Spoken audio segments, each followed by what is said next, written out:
but this is one that is going to take our state down.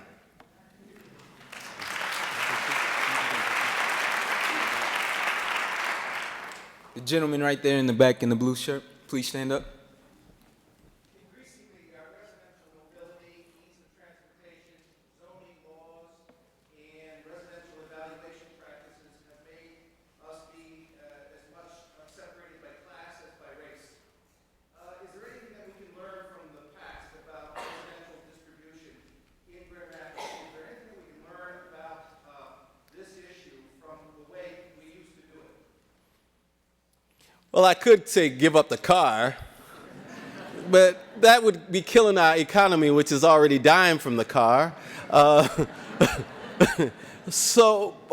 yeah, Jonathan, I think your question's really important. We will have to think about residential and mobility and all of those issues in ways that city leaders didn't think about in the past. They simply thought about, let's build new, let's put a highway through an existing neighborhood.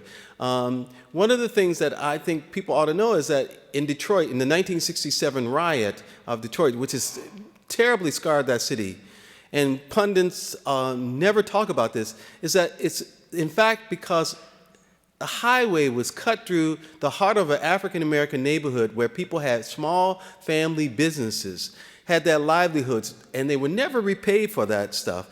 And people were just angry. And that's a part of what fueled the riot of '67. So we have to think about where we place roads, how we want communities built with a much more intentionality than we ever had before. One, simply because we have global warming as well. And so we need to be thinking about more clearly about those issues and talking about those issues more. But thank goodness for wonderful organizations like ICCF, who is building houses in the city and making the prices go up. Thank you. And thank you for that. But we still have to talk about those things. I want to just also touch on one thing that I think we need to have some clarity about. African Americans are an ethnic community. We're not just a racial group. Just like Dutch folk, we are ethnic folk. Most of us come from the South. We like wild game, greens, grits, catfish, deep fried. Those are ethnic heritage things. And we have to take, and all ethnic people like hanging out with each other.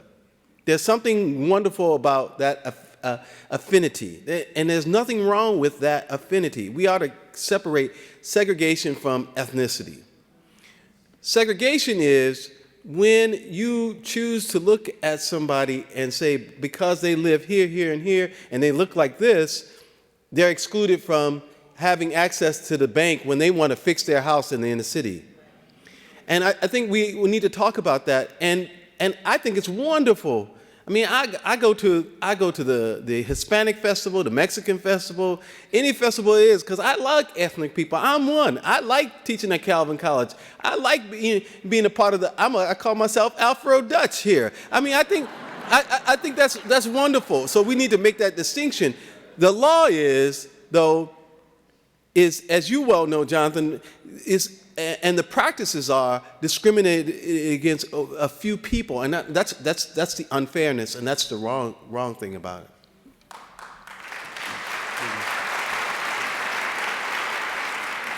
We have a question from the gentleman right here to the right. Yeah, I was wondering, with the parents switch from the furniture to the medical industry, how do you feel that our community, namely the African American and blue-collar community, will adjust to this change? And do you think it's possible to sustain the black middle class, which is obviously? Okay. The question is how will we, as we move toward this kind of medical industry from furniture and heavy manufacturing, how will African Americans sustain, and how will African American middle class sustain? Is it? Or will we be able to? Well, will we be able to sustain a black middle class? Is the question. The answer to that is we have to create a black middle class here in Grand Rapids. overwhelmingly, Black Americans in Grand Rapids are working class people, and that's nothing wrong with that. But you need a greater balance in our city. And for working class people in general, no leaders, none of the